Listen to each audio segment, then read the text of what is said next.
Another day, another basketball stories na naman ang pagkikwentuhan natin. At ngayon nga, yung pag-uusapan natin ang balitang pagkuha ng Golden State Warriors kay Austin Reeves at ang balitang latest update sa trade ng Golden State Warriors kay Jonathan Kuminga. Simula nga nang kumalat ang balita na balak na nga ng Phoenix Suns na i-waive na ang kontrata ng kanilang superstar na si Bradley Beal, ay pinangalanan na nga agad ang mga teams na posibleng kumuha sa kanyang serbisyo sa loob ng free agency market. At eto nga ay ang kinabibilangan ng mga malalaking kupunan ng Milwaukee Bucks, Los Angeles Lakers, Los Angeles Clippers, Miami Heat at Denver Nuggets. Lahat nga ng mga ito ay nangangailangan ngayon ng scorer para mapasulido ang kanilang lineup at mas maging competitive ang kanilang kampanya next season.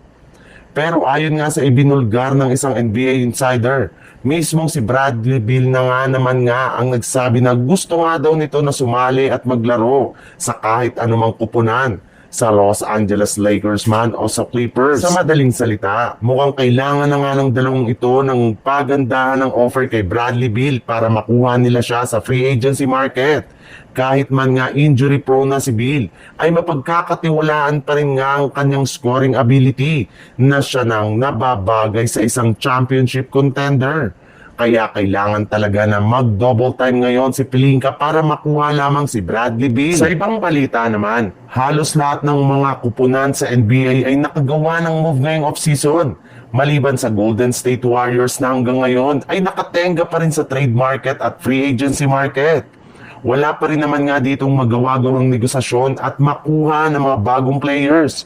Maging ang inaasahan nga na pag-trade nila kay Jonathan Kuminga ay pahirapan pang gawin since marami nga sa mga team ang nagdadalawang isip na kunin siya sa isang trade. Pero mismo ang isang NBA insider na rin naman nga ang nagsabi na kasalanan rin naman nga daw ng GSW bakit natatagalan sila sa pag-trade gayong napakalaki nga ng kanilang hinihiling na kapalit ni Kuminga. Well, isang superstar nga daw ang gustong makuha ng Warriors bilang kapalit ni JK sa isang trade which hindi kinagugusto ng mga team.